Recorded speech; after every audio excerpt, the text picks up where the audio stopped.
안녕하세요. 여러분의 인생 멘토 진짜 취준입니다.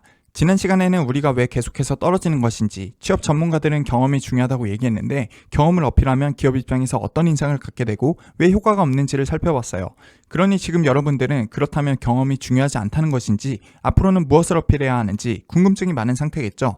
그래서 준비했습니다. 오늘의 영상에서는 우리가 무엇을 어필해야 하는지, 그렇게 중요한 경험은 어떤 식으로 자소서 면접 멘트에 활용하는 것인지에 대한 설명을 하려고 합니다. 여러분이 자소서랑 면접 멘트를 작성할 때 취하고 있는 전략이 구조적으로 어떤 문제를 갖는지 보여드릴게요. 여러분은 앞에서 언급했던 여러 다양한 경험들을 열심히 나열하기에 바빠요. 그렇게 해서 보여주려는 이미지가 뭔가요? 똑똑함? 똘똘함? 활발함? 착함? 여러분도 잘 모르겠죠? 어떤 긍정적인 이미지를 그리고 있긴 한데 그게 정확히 뭔지는 모르겠어요. 반면에 기업에서는 인재를 채용하는 목적이 딱 하나예요. 이윤 창출. 일을 잘하는 직원이 있으면 업무 효율이 향상될 테고, 그러면 이윤도 증가하겠죠. 그러니까 일 잘하는 직원을 원합니다. 그런데 여러분이 작성한 문장들과 멘트들은 다 이런 것도 해봤어요. 저 이런 것도 알아요. 저 성격도 좋아요. 저 열심히 살았어요. 라는 메시지를 던지기 바빠요. 마치 아이들이 아빠한테 우쭈쭈 해주길 바라는 거하고 다를 바가 없죠. 우쭈쭈 해주길 바라면 기업 입장에서 아빠 미소 짓고 끄덕끄덕 할 수는 있겠지만 일을 잘한다는 결론에 도달하기 어려워요. 여러분 자소서를 30번, 50번 곱씹어서 읽다 보면 그런 생각이 들 수도 있는데 현실적으로 그럴 수가 없죠. 자소서, 면접은 짧은 시간 내에 강력한 인상을 심어줘야 성공할 수 있는 게임이에요. 그저 경험을 나열하기 바쁘면 절대 그 목적을 이룰 수가 없습니다. 이렇게 되면 상대방하고의 케미에 따라서 결과가 결정돼요. 남들하고 크게 다를 게 없었던 자소서, 면접이었는데 인사권자가 나한테 유독 좋은 인상을 갖게 되어서 뽑고 싶다는 생각이 들었다면 붙을 수 있겠죠. 그런데 옛날에나 이렇게 해도 잘 붙었지, 요즘처럼 취업하기 힘들 때는 붙기 어렵다는 걸 여러분도 잘 아실 거예요. 그러면 어떻게 해야 하는 걸까요? 해결책은 간단합니다. 여러분이 일을 잘할 거라는 생각이 들게 하려면 여러분이 일을 잘한다고 얘기해줘야 합니다. 빙빙 돌려서 말하는 게 아니라 듣고 싶은 말을 해주라는 말입니다. 다르게 말하면 지금까지는 똑똑한 건지, 똘똘한 건지, 활발한 건지, 착한 건지, 성실한 건지, 긍정적이긴 한데 한마디로 설명할 수 없는 애매모호한 이미지를 경험 나열을 통해 보여주려고 했다면, 이제는 일 잘하는 구체적인 이미지를 타겟으로 설정해두고 보여주려고 노력해야 한다는 뜻이에요. 경험해본 분들은 알겠지만 이런 이미지가 잘 전달되면 면접관들은 그냥 고개 끄덕끄덕거리고 미소 짓고 있지 않습니다. 눈빛이 완전히 바뀌면서 여러분의 진짜 모습을 더 파헤쳐보려고 노력하게 되죠.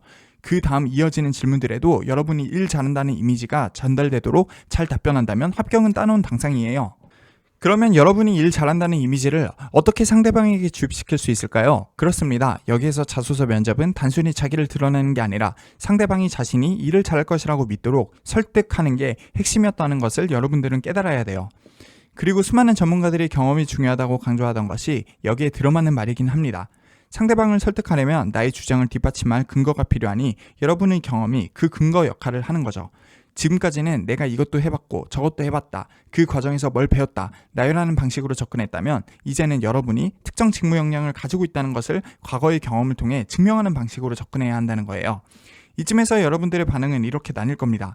먼저 정말 똑똑한 극소수의 친구들은 이미 영상 중간부터 모든 걸 깨우쳐버렸습니다. 사실 이 친구들에겐 이제 진짜 취준이 더 이상 필요하지도 않아요. 이 하나의 영상만으로 앞으로 뭘 어떻게 해야 할지 알아버렸거든요. 이 친구들은 진짜 취준에게 고맙긴 하지만 감사하다고 댓글을 남기거나 구독, 좋아요를 누를 시간도 없을 거예요. 당장 자기가 썼던 자소서, 면접 멘트들을 뜯어 고쳐야 하거든요. 그리고 머지않아 취준에 성공하게 됩니다. 반면에 멍청하면서 고집만 센 친구들은 이게 뭐야, 장난해? 앞에서는 경험 같은 거 별 중요하지도 않다더니 이제 경험이 중요하다고? 안 그래도 힘든 취준생들 대상으로 헛소리하면서 조회수만 늘리려고 하네?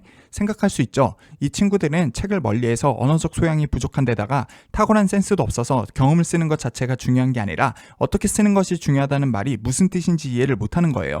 그럴 수 있죠. 그리고 고집이 세서 기존과 같은 방식을 고집하다가 평생 취업을 못하게 됩니다. 는 아닙니다. 그건 아니고요. 앞에서 말했잖아요. 그렇게 해서도 붙는 사람이 있다는 것처럼 운 좋으면 합격, 운 나쁘면 탈락을 반복하게 될 겁니다. 마지막으로 이해는 하겠는데 극소수의 정말 똑똑한 친구들만큼 똑똑하지는 않아서 구체적으로 뭘 어떻게 해야 할지 막막한 친구들이 있겠죠. 그 수가 가장 많을 거예요. 여러분들은 진짜 취준을 따라오면 반드시 성공할 수 있을 테니 앞으로 업로드되는 영상들을 잘 보면서 실전에 적용해 보세요. 앞으로 얼마나 많은 영상들을 통해 여러분들을 코칭해줘야 여러분들이 진짜 성공 공식을 깨우칠지는 모르겠어요. 하지만 어렴풋하게나마 지금 전략으로는 안 되겠다라는 생각을 할 수 있다는 거니까 일취월장할 수 있는 잠재력을 갖추고 있는 겁니다. 그럼 오늘은 여기서 마무리하도록 할게요. 다음 시간엔 동일한 경험을 가지고도 경험 자체가 강조된 자소서와 직무 역량이 강조된 자소서가 어떤 차이가 있는지 보여드릴 거예요. 샘플을 보여드리면 더 쉽게 이해할 수 있을 테니 기대해주세요. 그럼 안녕.